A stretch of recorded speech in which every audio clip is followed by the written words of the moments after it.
Good evening, everybody. Just a short note before we begin. It's been standard practice at Waycross Community Media to provide you full text for issues for our viewers for the election formats we conduct. As per state law, ballot language must be first certified by the Ohio Secretary of State's office.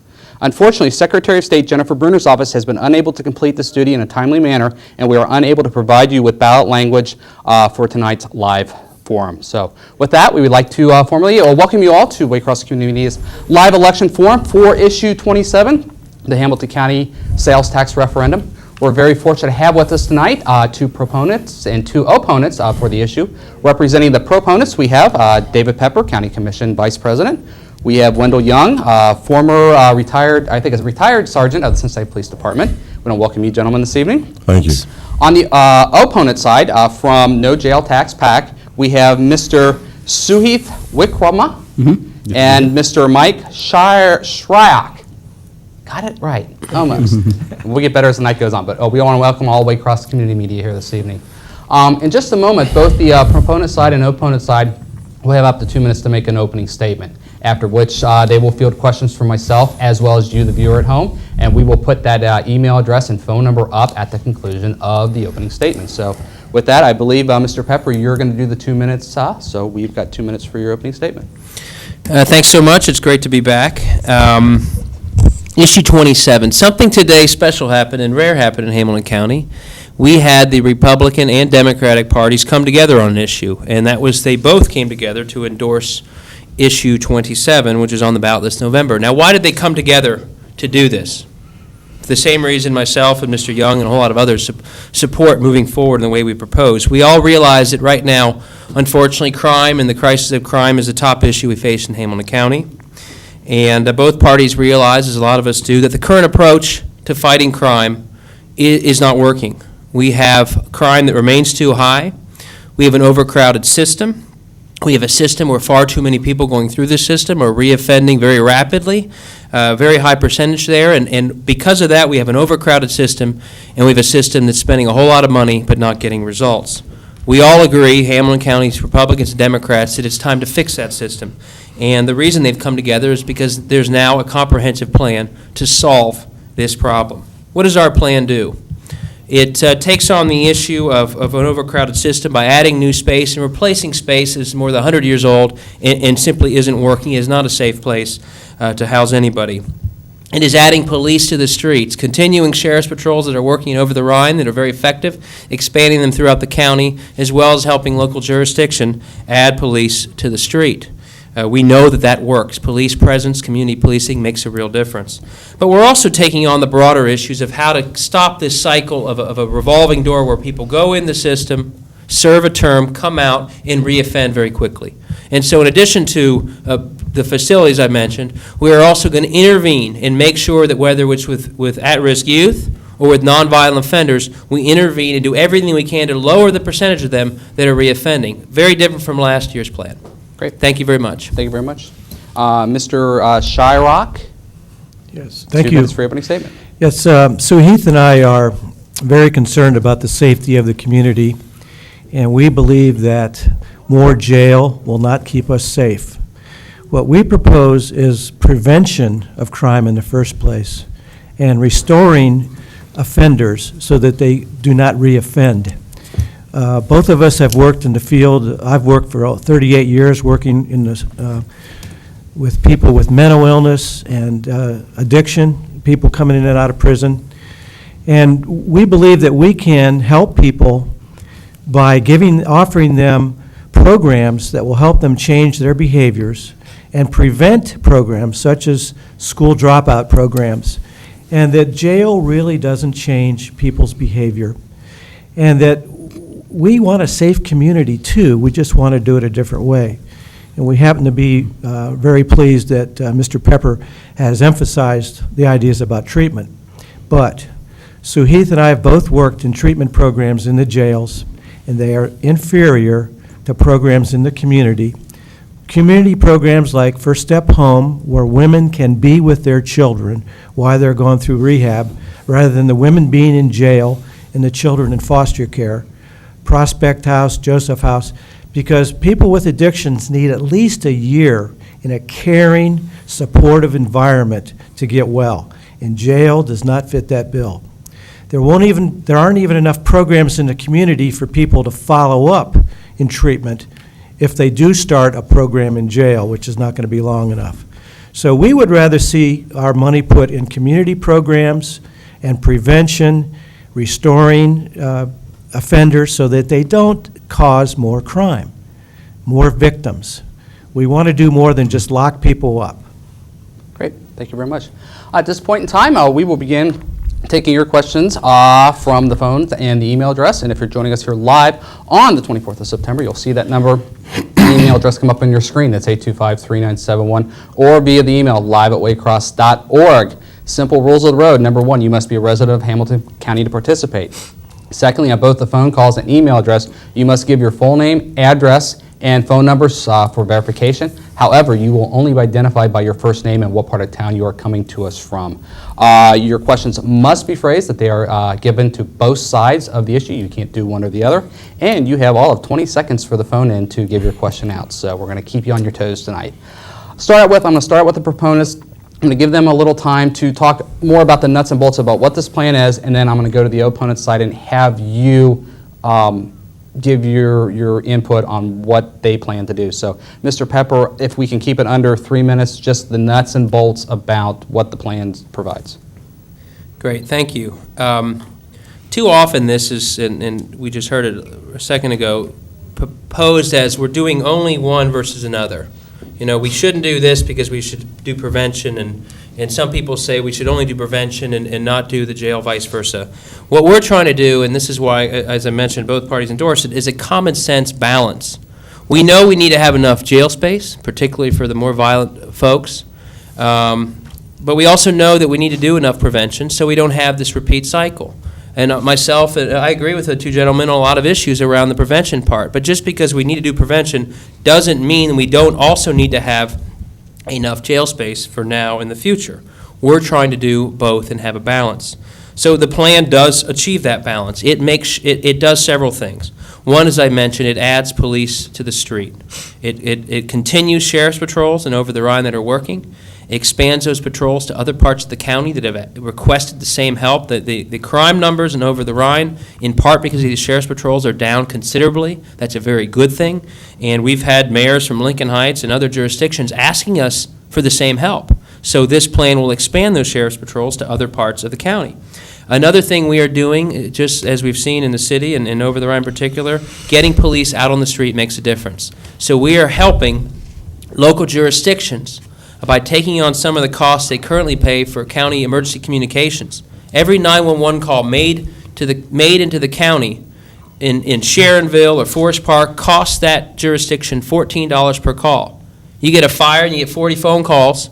That's 40 times $14. That's coming right out of the budgets that these local jurisdictions could be using to put police on the street.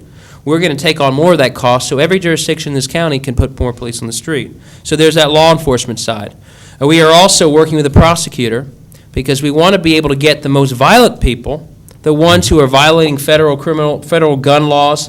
We want to get them into the federal system, out of our local justice system, and into the federal system. We'll get the most serious penalties. These are the folks that are shooting up and frankly killing people and shooting people throughout the city and county. We are adding prosecutors to do that.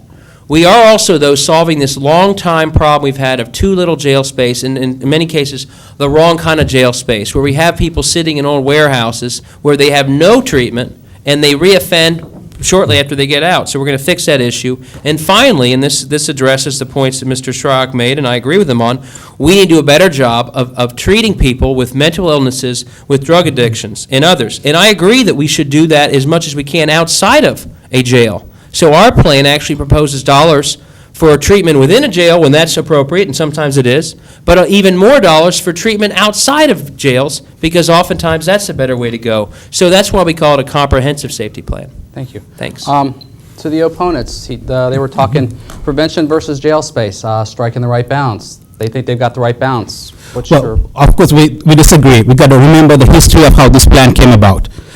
In November of 2006, again, both parties, all the major newspapers, and all the major political players endorsed the jail, expanding the jail. the people of Hamilton County decided expanding the jail and creating the 30th largest jail in the country was not a good idea.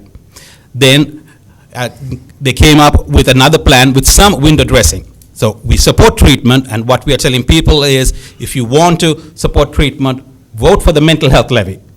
So, and mental health and recovery services levy, and vote no on issue 27. What we are finding out is putting money in, I think about $1.9 million for treatment. That is also after cutting 2 programs that are currently in and putting that in the new budget. So that's not adequate treatment. And there's a big difference. We start the analysis before people go to jail. Justice Policies Institute has shown that to develop good, safe communities, what you need is investing money in workforce development. From the county general fund, there's $0 to workforce development. There are other monies, but not from the county general funds. The tax money that we are collecting would be going to the general funds. So developing this plan, we don't see it as a comprehensive plan. Got a call from Carolyn asking how jail beds. We see this as expanding the jail and giving the treatment as a window dressing. And we are also very concerned that the Sheriff's Patrol, the Sheriff's Department is not part of the collaborative agreement. They are not covered under the Civilian Complaint Authority. Those were hard-fought battles, and this plan would be circumventing all those hard-fought victories. Okay, thank you very much. We're going to give the proponent side opposition to respond to that. Sure. Wanted to set the record straight on a couple of things. The Democratic Party did not endorse last November. A lot of people didn't support it because they didn't want just to build a jail for the reasons we've talked about. If all we do is build another building, and that's it, and we don't go after the fact that we have a 70% recidivism rate, we won't solve it. So the unique part of this election versus last is that we have both parties supporting it, and a whole cross-section of Democrats, Republicans, and a lot of other people who are supporting it because it's a balanced approach versus last year. Let me just say, as someone who negotiated the collaborative, that the Sheriff's Patrols are working. They have reduced crime dramatically in a neighborhood that has not seen that kind of reduction in a long time. There hasn't been a complaint filed with the Sheriff's Department, I checked on this, about those officers' work. We've heard a lot of compliments, but not a complaint. The collaborative attorneys themselves worked with the sheriff and actually agreed that it did need to be covered by the collaborative. So it's working, and it's something that we hope to expand to other parts of the county. It's a good thing. Thank you. And I'll give the opponents the last word on it if you want. It is true that there have been any complaints from the Sheriff's Department. It's because you cannot complain to the Civilian Complaint Authority about the Sheriff's Department. So of course people are not going to go complain. That's one reason. And Commissioner Platoon did vote for the jail expansion last year. Then after it was voted down, it came up with some more window dressing. So the main Democratic leader in the county did vote for it. Okay, thank you. Actually, we have our first caller. And I do want to apologize for Mr. Wickrema for the voice from above, but we do have our first caller on the line. We have Caroline from Clifton. Caroline, are you there? Yes. What's your question, Caroline? I've heard that recent studies have shown that we already have a high percentage of the homeless and the mentally ill being arrested. And why shouldn't we investigate why these people are going to jail instead of other programs rather than providing more jail beds for more of the same? Okay, thank you. I'm going to give both sides of you the chance. We'll start with the opponents on this one. Well, that's a good point, because we have enough jail space right now. Our jail is full of people with misdemeanor, nonviolent offenses, people with mental illness, people with addiction. Most of the people in Queensgate are waiting for trial. If we had faster process, if we had let poor people out on bond rather than locking them up, like the lady from Lincoln Heights a couple weeks ago who spent 16 days in jail because someone found a dead dog in her backyard. We have enough space for dangerous people, but right now those beds are being taken by the mentally ill. A guy named Benny who's been arrested 93 times for urinating in the park and various things like that. We can't afford to do that. We can use community service, marijuana law. Instead of locking people up, they can pay a fine, do community service. Not everyone needs to be locked up in an expensive jail. Thank you very much. We'll go to the proponent side. Well, actually, there's a lot of agreement in terms of who ought to be in jail and who should not be, but we can't get lost in the emotional appeal of what happened to the lady from Lincoln Heights. Nobody liked that situation, but it isn't typical. The reality is that we need the jail for all the reasons that you've heard David talk about. We need a jail simply because the current jail facilities we have are not sufficient for the populations of people that we do need to have in jail. We do have violent people, and we do need space for them. But I'm the first to agree that there are people who have mental illness, there are people who have other issues that we'd like to see alternatives being used for. The good thing about the new program is that, unlike what we currently do, we'll be assessing people. And we'll be able to learn why people are coming to jail, and we'll be able to learn ways to keep them from coming back. That's an extremely important part of this comprehensive safety plan that has never been in place before. The fact that the state of Ohio got out of the business of taking care of the mentally ill has impacted not only the city of Cincinnati, but all jurisdictions throughout this state. But that is not a reason not to go forward with this comprehensive safety plan. Issues like that are issues that we need to tackle, but let's not lose sight of the fact we need the jail. Every study tells us that we need the jail, and currently, we not only need the jail, we have a decent place to put it. We've got a community that wants it. Who wants a jail in their backyard? I don't want one in mine, but we have a community that wants the jail. A few years from now, that space will not be available to us. This is never going to be cheaper to do. This is the optimum time to do it, and everyone will share in the cost.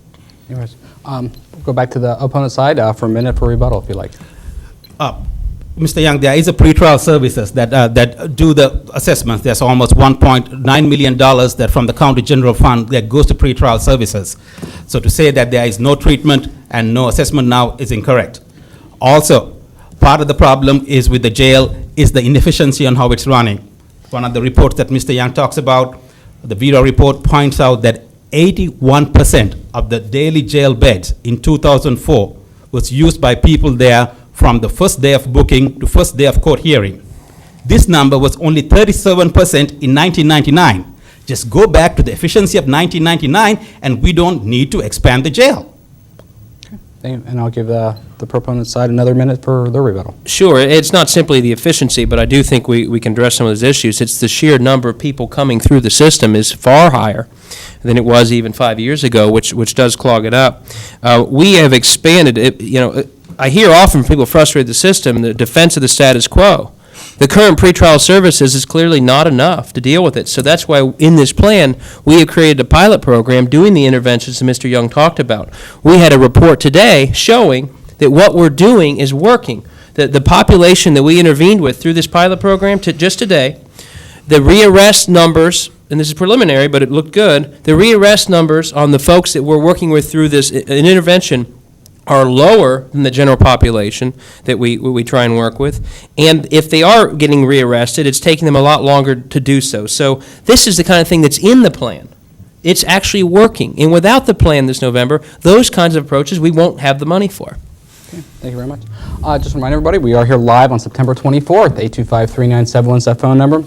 Live at waycross.org is the email address to get your questions to our panel here about Issue 27, the county jail sales tax referendum. Starting out with the proponents on this one, I know there's been several issues brought up. One of the issues that has been brought up by the minority commissioner, Mr. DeWine, concerning federal inmates being housed in the jail when we could be using the extra bed space for locals. Talk to you a little about that, and some people may, for those who may be saying, hey, we've got bed spaces, but we're not using them for local here. If you can take no more than 2 minutes on that. Okay, there are a lot of issues that come up, and people get misled a little bit. When we hear they're federal inmates, they're federal because they are the most, oftentimes the most serious criminals in our community who are guilty of something so bad it's a federal crime, or they are people who committed a major federal crime elsewhere and happen to be living in Hamilton County.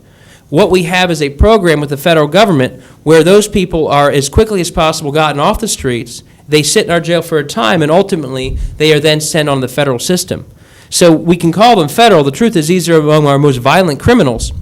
And the partnership we have with the federal government is what allows them to get them off the street and in and out and off to a more serious facility as quickly as possible. We cancel that approach, and the federal marshals who are working with our county law enforcement to pick these people up are spending half their time driving them to other counties rather than actually in our community finding them and getting them off the street. So as a public safety matter, this partnership is actually a very good thing. The second thing that it allows us to do is, unlike other criminals that we house there, we actually get reimbursed by the federal government for keeping the people at our justice center. So we're not only getting the most violent criminals off the street, we're getting reimbursed for keeping them there. In the short term, it provides revenue for the county. In the long term, because in the next 5 or 10 years, like Butler County and Campbell County, we're going to be building more space than we need. This is for a long-term projection. We will, because of this arrangement, actually offset the cost of this facility by millions of dollars, making it the time of the tax even shorter than it would otherwise be. So to kick out and cut off the relationship, counties across this country do this because it just makes sense. We'd be very unique to cancel this relationship. It's good for public safety, but it also makes fiscal sense and helps the local taxpayers have less to pay in the long run for our criminal justice needs. Go to the opponent side to respond for up to 2 minutes. We do get reimbursed. We get reimbursed at a lower rate than the $57 it costs to house a prisoner in Hamilton County Jail from the federal government. So there is a loss.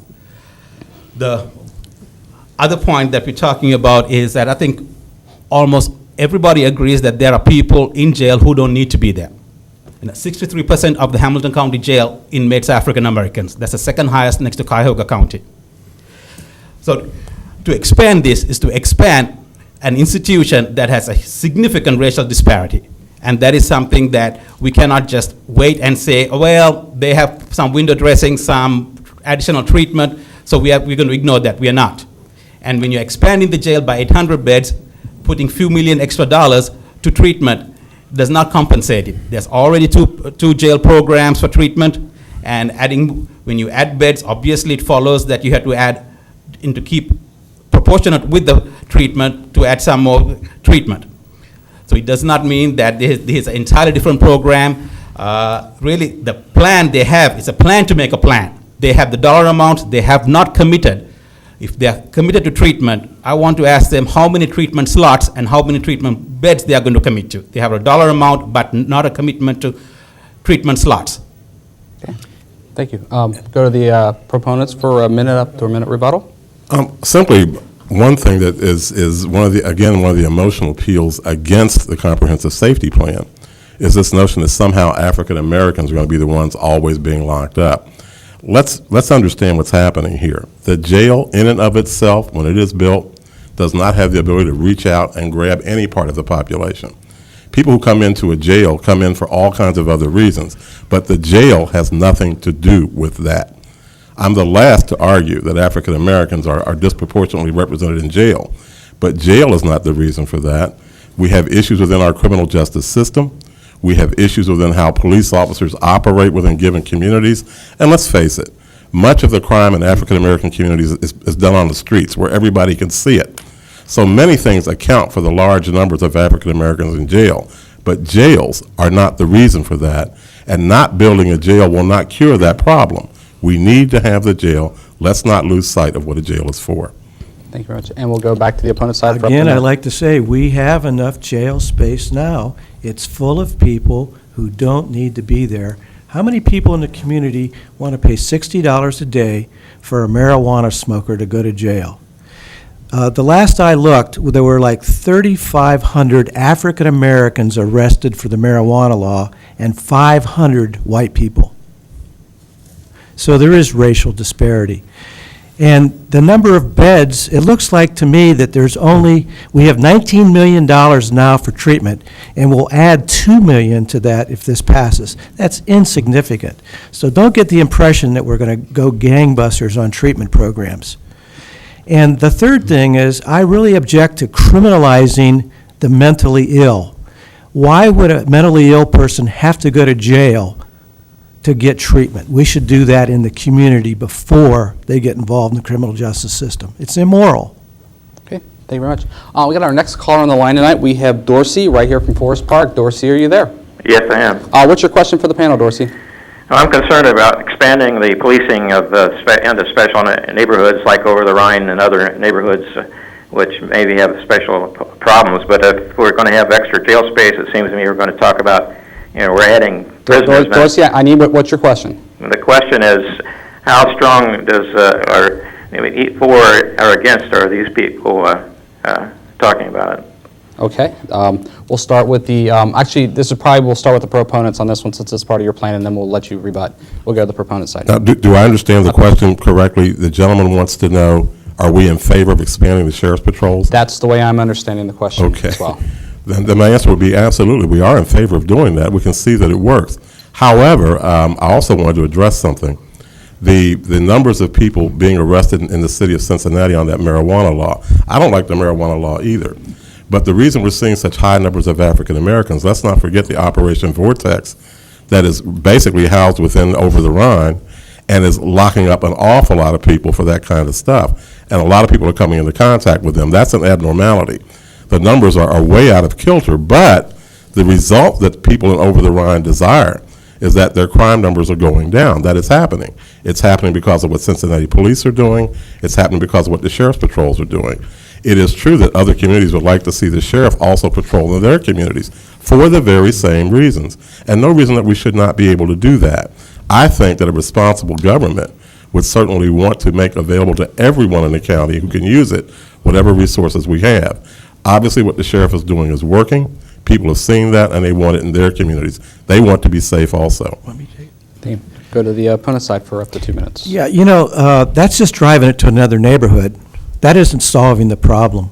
This is a Band-Aid solution, going around busting people and putting them in jail for a few days. That's not going to solve the problem. That's why we have 70% recidivism. And each time there's a crime, there's a new victim. So the goal of safety is not to see how many people we can lock up, but to lower the number of victims. So if we can figure out why these folks are doing this stuff, most of them are high school dropouts, and why not get them back to school, help them get jobs? A lot of them have PTSD, mental illness, addiction. We can change those behaviors, and then they won't be out doing this stuff anymore. But we do not have enough treatment programs in the community now, and it really rubs me the wrong way that we have to criminalize brain disorders like addiction and mentally ill for people to get treatment. Then they have this on their record. They can't get jobs because they have a felony or a misdemeanor on their record. It really is foolish. It sort of reminds me, remember, they build it and they will come. If we give these judges 800 more beds, they're going to fill them with somebody. And it's like a golfer. You have 10 or 12 clubs in your bag. You don't use a driver on every shot. We don't have to lock everybody up who commits a crime, like owing child support. Why on the earth do we lock up people who owe child support? They can't pay anything while they're locked up, and they may lose their job and their apartment. We can get them jobs and take money out of their pay. But locking up child support, I don't want to pay for that. I think it's really foolish, and it doesn't make me feel safe. Go back to the Yeah. proponents for up to a minute. I want to rebut. It's very hard to debate because every problem that exists in the country is used as a reason not to support our plan. I haven't criminalized mental illness. I don't think it makes sense to have people be criminalized for mental illness. I support the mental health levy because I'd love to interact prior to the crime. But we know for a fact that too often, very often, the interaction folks with mental illnesses or drug abuse are having, because it leads to the kind of behaviors that get you arrested, are getting them into the justice system. We can either deal with that reality or ignore it. What we're trying to do is create a system that identifies up front people with those issues and gets them out of the justice system and gets them into the treatment. As I mentioned, the pilot program we've started with this is actually working. Tomorrow, the Criminal Justice Commission we have created will actually recommend expanding mental health court to deal with this issue. So we're not criminalizing it, we're trying to deal with it. The fact is, the reality is, the ones who would have chosen treatment before the crime are doing so.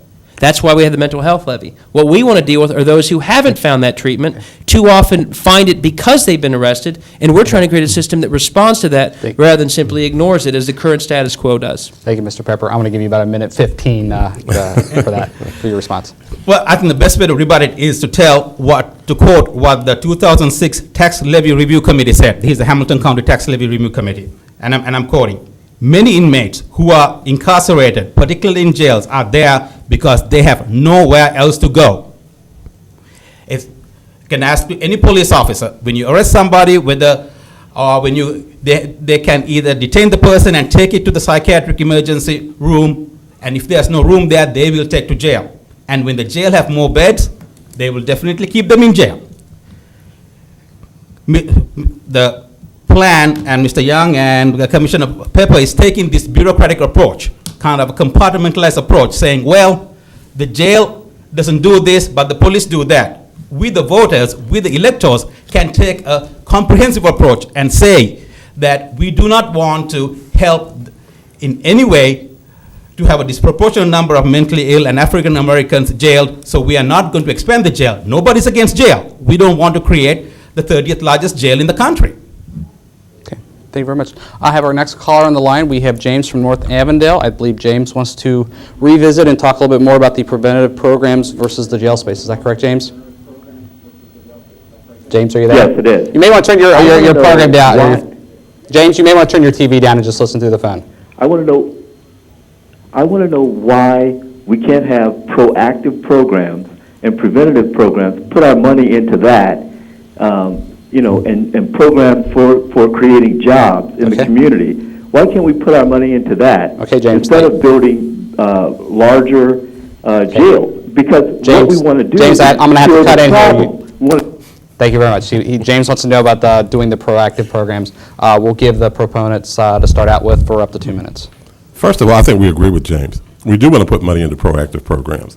The comprehensive safety plan actually puts money on the front end and also on the back end, because we understand the need for those programs. That is part of what we're trying to do here.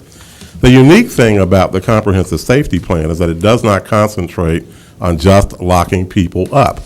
We don't want people in jail just because they can be there. And I disagree with our opponents who say that if you build a bigger jail, the judges will make sure they fill it up. Judges don't want to put people in jail any more than they have to. In fact, there's nobody in the justice system who just wants to put people in jail because we can. But the reality is, whether people are mentally ill, whether they're dedicated criminals, no matter what the issue is, if in fact they run afoul of the law, police officers have no choice but to make the arrest. The good thing about the comprehensive safety plan is when people show up in jail, we're going to be able to find out why they're there and then be able to decide what is best in terms of how to deal with them. The whole idea being that if they are not people who just want to be locked up, that they won't be coming back because there are plans and programs in place to help them get their lives in order. I don't know what more you could expect from a responsible government. So this is a comprehensive safety plan, really deserves the name comprehensive because it does more than just look at people and find reasons to lock them up. And I'd minutes love to rebut it.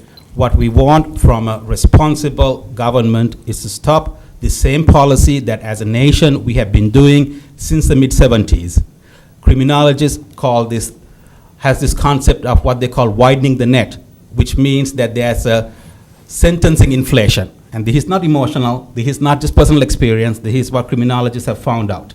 Whenever politicians come up with a less restrictive funding program, what happens is those people, say probation, they put more money in probation. What judges do is the people who used to get a ticket get probation, people who used to get probation now get jail when there are more jail beds.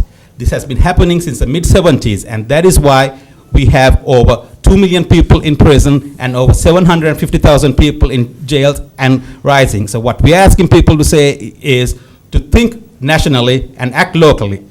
For conservatives, some conservatives, progressives, and liberals will all agree that we are incarcerating too many people in this country. This is a time to act locally and say no to the jail expansion. Build and update Queensgate. Don't add almost 800 new beds. That's the only part we disagree. We don't have to debate the treatment part. We don't have to debate the policing part. The only part we're talking is two parts, the Sheriff's Patrol and the 800 new beds. And if Cleveland can do it at less per capita jail beds, if Franklin County can do less per capita jail beds, why can't we? Okay. We'll have up to a minute for Okay. The idea that you'd update this 100-year-old warehouse that basically sticks, and this is one of the things that's so confusing on the other side. In Queensgate, we put in one place those with mental illnesses, those with substance abuse, and we stick them right next to people who are violent criminals waiting for trial. And the best education these nonviolent offenders get is how to become a more serious criminal. And they're just sitting in the middle of a huge room, and it's nothing but an old 100-year-old warehouse. And when they walk outside and they commit another crime, we all scratch our heads and complain about the recidivism rate. So when I hear that we should just keep that going, that's the status quo, that's the operation of the 70s that is failing us. So of course we should change from that. This is our Minnesota bridge that we've been warned about as a problem waiting to happen, and I'm not going to refuse to change that. Finally, I'll get to it later, but on the proactive issue, I keep hearing about high school dropouts.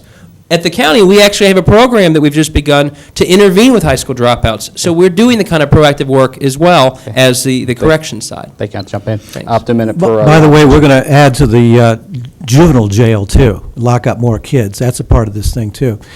We don't even need Queensgate. These are petty, misdemeanor, nonviolent people waiting for trial. They're not even guilty yet. We can get them in programs, give them bonds, like people with more money don't sit and wait in jail all that time. And the psych emergency service at UC sees about 1,000 mentally ill people a month. They keep 10% for a few days. The rest of them have to go back to the streets untreated or end up in jail for urinating in the park or something really horrible like that.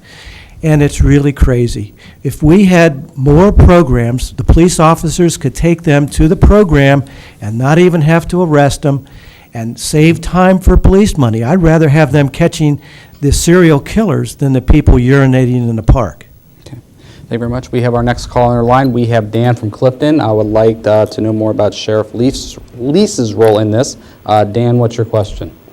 Well, Sheriff Lease has reportedly and admittedly instructed county employees on how to vote on this measure on the ballot, and what seems to be... Dan, we need a question, not a statement, please. Yeah, so the question is, would everyone there agree that perhaps to, in common, I'll send a letter to Secretary of State Jennifer Brunner, the Chief Election Officer, asking her to intervene and to stop Sheriff Lease from... Thank you for your question.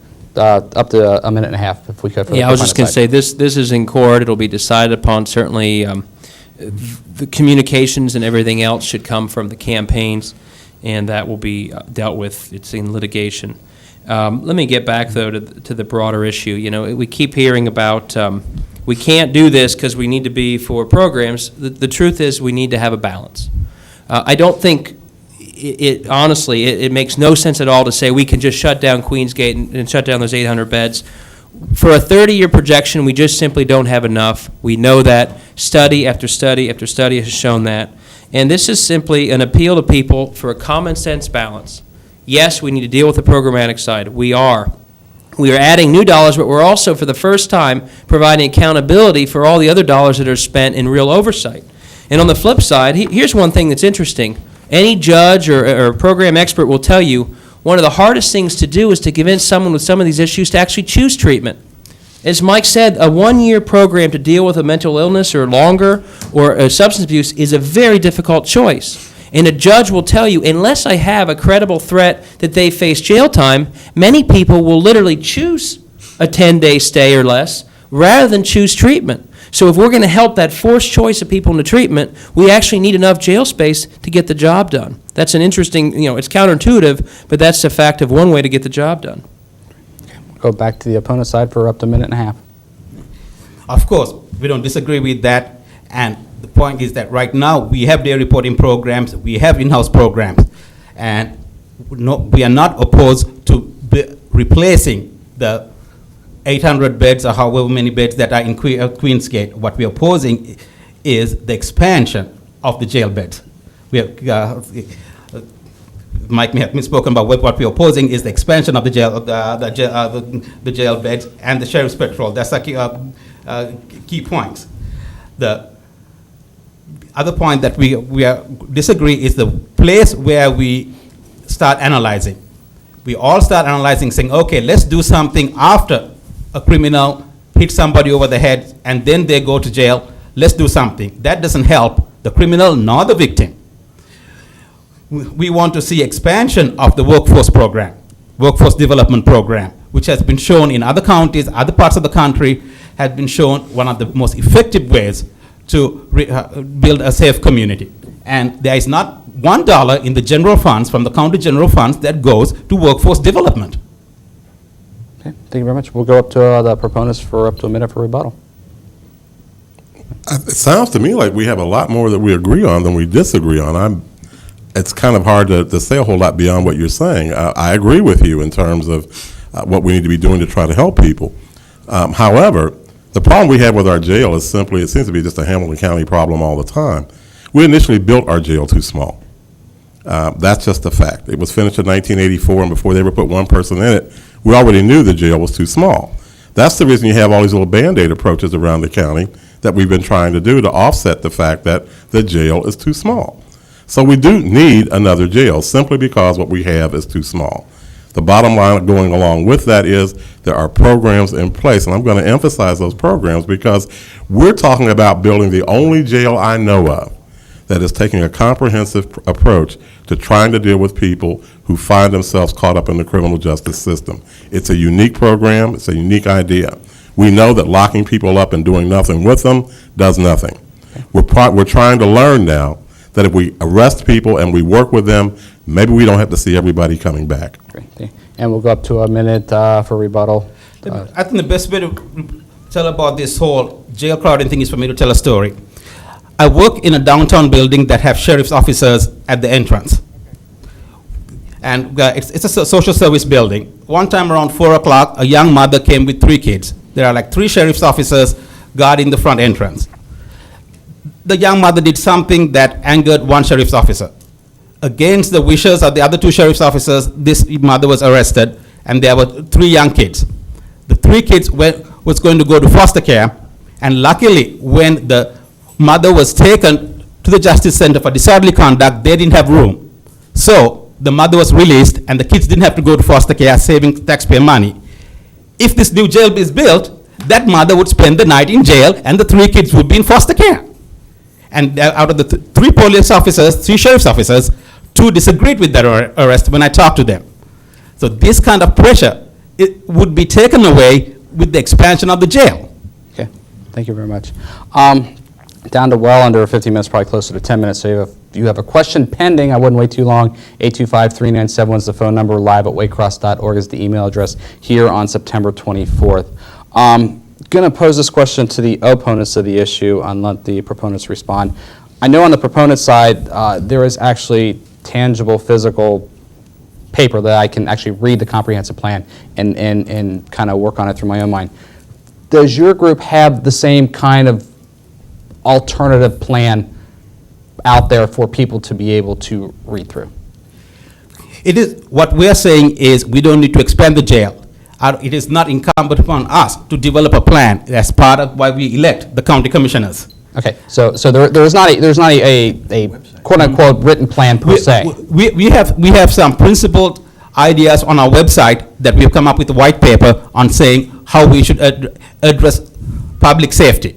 Okay, but nothing specifically. What I'm trying to lead up to is how is it, as you're trying to bring together this plan and this vision, how is it that the public is supposed to take what you're saying here tonight and come up with something in their mind that says, this is how your plan is going to work versus how this plan from the county is going to work? No. And if you don't have something like that, isn't it kind of irresponsible to I disagree. Doing that? And up to a minute and a half. I disagree. It's responsible. In last November, we voted it down. We advocated to vote it down.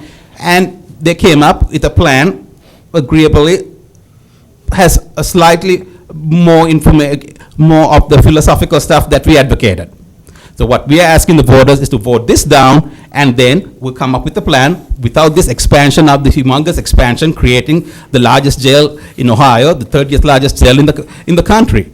If we are certainly not opposed to having this building replacing Queensgate with a modern facility. What we oppose to is expanding the sheriff's patrols and expanding the jail. We have plenty of ideas on our website, No Jail Tax. And what we are proposing is stuff like prevention. Let's keep kids in school. 50% of the kids in the Cincinnati Public Schools drop out. And Dr. Owens has said that 80%, I think, of the murders that happen on the street are these dropout kids. Well, let's put our money towards keeping these kids in school, for example. Expand the mental health court. Our mental health court only serves 37 people. It's been up and running for 4 years. We could be serving 4,000 people, and if we really want to be safe and prevent crime. Okay. Up to a minute and a half. Thank you for your excellent question, because we don't have an alternative plan from anybody. We have that's real, and I think that's a really good context. It's interesting, though, to hear those points, because Pat DeWine actually has put together like a 2-page plan, and his plan would build a 600-bed jail. And do you know how he'd pay for it? By cutting things like the high school dropout intervention program that we have just begun. So we agree that we need that program. We actually put it in place. I think it's a great idea, Mike, so good that we've already started to do it.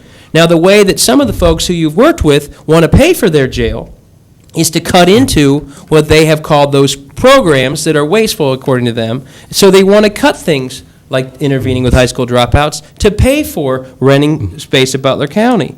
So this is the specific plan. And you mentioned the mental health court. In our plan, we actually tomorrow will be addressing expanding the mental health court. We're going to bring down the Ohio Supreme Court to help us do that. That's what our plan does. But I think it's a great question also, because there is no other plan. And the alternative to this passing in November is actually very dire. Now, some say this are scare tactics. Actually, the truth around this is scary.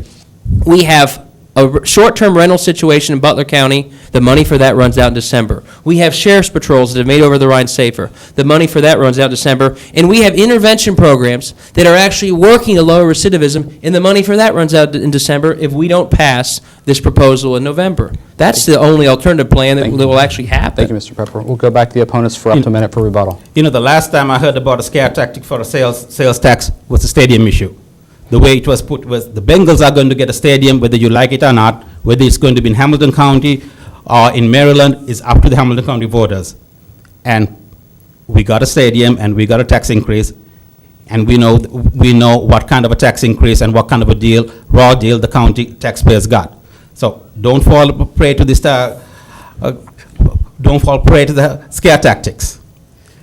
And we can certainly disagree with Commissioner DeWine adding the 600 beds. Anyone who wants to expand the jail when Cuyahoga County, much larger county, and Franklin County, also another larger county, has less per capita jail beds and has really about the same crime rate. Really, Franklin County is slightly lower crime rate than us, can do a better job. I don't see why we need to spend $110,000 per bed for this new jail. Okay, and we'll go back to the proponents for up to a minute rebuttal. Well, again, I think it's just important to note that we need to compare apples to apples and oranges to oranges. When we talk about the stadiums, let's remember that happened under a Republican-controlled county commission, not a Democratic-controlled county commission. Let's also take a look at how we got to where we are. The situation we have with the jail is no different than the situation we have with some of our other infrastructure. And it's been very, very easy for people just to come up with the Band-Aids and the stopgaps and not address the issues that need to be addressed in a way that prevents us from passing these problems on to the next generation. The reality is we did not get here by accident, but we have a plan that permits us to deal with this and not pass it on. If we don't do what we need to do right now, we're still going to end up building a jail. We're going to build it in the future. It's going to cost more, and only property owners are going to have to pay for it. This is the most equitable way to get the job done. It is not something that just came up out of the clear blue. We all know that we need this, we need to support this, and people in crime-ridden neighborhoods want a jail. Thank you very much. At this point in time, believe it or not, we're down to the end of our time, but I want to give each of you up to a minute for closing statements. So with that, we're going to start out with Mr. Young. We'll start out with a minute and go back and forth. So Mr. Young, we'll go a minute for your closing statement. Well, again, what I'd like to do is ask people not to fall prey to the emotionalism that gets around the issue of the comprehensive safety plan. This is not a plan to just build a jail. It's not about that at all. This is far more than a jail. If we've learned nothing else in this country, and perhaps if we've learned nothing else in the world, it is that simply locking people up solves nothing. We usually get back something far worse than what we put in. This comprehensive safety plan does more than just arrest people and warehouse them. For those who want to change their lives, there are methodologies in place to help them do that. I think that's the most humane thing I've ever seen happen within the criminal justice system during my entire 25 years as a Cincinnati police officer. I know what crime looks like up close and personal. And I know that every person who gets locked up doesn't necessarily belong there. But I also know significant numbers of people who get arrested they should be arrested, they should be jailed, and in most cases, they should be helped. This plan does that. Thank you. Mr. Shryock. Yeah, I'd just like to put in a plug for a restorative justice conference that the Interfaith Alliance is putting on Saturday, October 13th from 9 to 1 at the First Unitarian Church, and there's no charge. We have 5 speakers from around the country, including Judge Sage from Butler County, who operates a mental health court that takes people with felonies and any violence also, which we don't take here. But restorative justice is the notion that we can prevent crime and we can restore victims as well as offenders and become more safe. And I'd like to see us think outside the box. You know, jail is just one tool in a tool bag, and we don't have to do that over and over again because it really doesn't work as well as we think so. Thank you, Mr. Pepper, up to a minute, please. Thank you, and thank you for hosting us. This is obviously a serious topic, and that's why we've approached it seriously. We can't shut down Queensgate and close the 800 beds as suggested. We can't pretend that there aren't crimes out there, and we can't, wish our way out of this problem. That's why we stepped up to solve it. We are solving it not through a political gimmick, not through more Band-Aids, not through things that bankrupt the county but don't really solve the problem, and not through just one solution. We've heard a lot tonight about prevention. I support this plan, and others do too, because it actually deals with prevention. In other parts of the county that we run are dealing even more with prevention, such as the high school dropout issue. But we also need to tackle the enforcement issue, which is why we add police to the street and expand the sheriff's patrols that are working. And we also know for a fact, study after study, that we also need long-term more jail space. This plan does all 3 of these things, and people oppose it because they don't like one part of it, but I think the balance is actually what makes it work and it'll make it effective in the long run. Thank you. Thank you very much. And Mr. Wickrema. We are asking people not to fall prey to the window dressing. A balanced plan means that treatment and incarceration are equally balanced. This is an expansion, a significant expansion of the county jail, and a minute window dressing of treatment. So don't fall prey to that. If you want to support treatment, we all always support treatment. Vote yes on the mental health and recovery services levy. If the commissioners want to support treatment, they could have increased that levy by 0.5 mil instead of, I think, they increased by 0.2 mil to support treatment rather than expanding the jail. So remember, last time the people voted no on the jail, and we got a slightly better plan. But I'll give them that. So vote no on issue 27 and demand a better plan. So our motto is going to be that we demand a better plan and vote no on November 6th on issue 27. Great. Thank you very much, gentlemen. I want to thank you here for being here this evening and giving us your issues. I want to thank everybody at home for your questions and tuning in. I want to remind everybody that you have up until Tuesday, October 9th to register to vote. And if you need more information about voting, you can go to the Hamilton County Board of Elections website, which is votehamiltoncounty.org. They have all kinds of information about how you can get registered, where you can vote, as well as about their new early voting that they're actually pushing this year. So if you want to find out more information about that, and as well as let you know that polls will be open on November 6th from 6:30 a.m. to 7:30 p.m. So with that this evening, you've got some information here. We encourage you to continue to get yourself educated before you finally do what you're supposed to do. Go to the polls on November 6th. Thank you very much. Waycross Community Media takes no position on candidates or issues. We provide these forums so that our residents may be better informed voters for the November 6th election.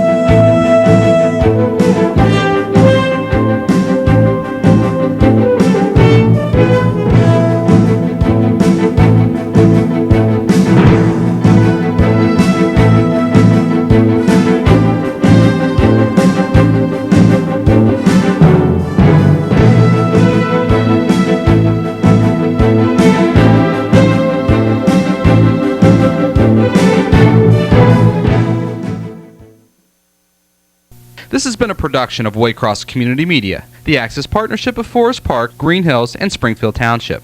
Opinions expressed are those of the program's participants and do not necessarily represent the Community Programming Board, volunteers and staff of the Waycross Media Center, the community governments, or the cable company.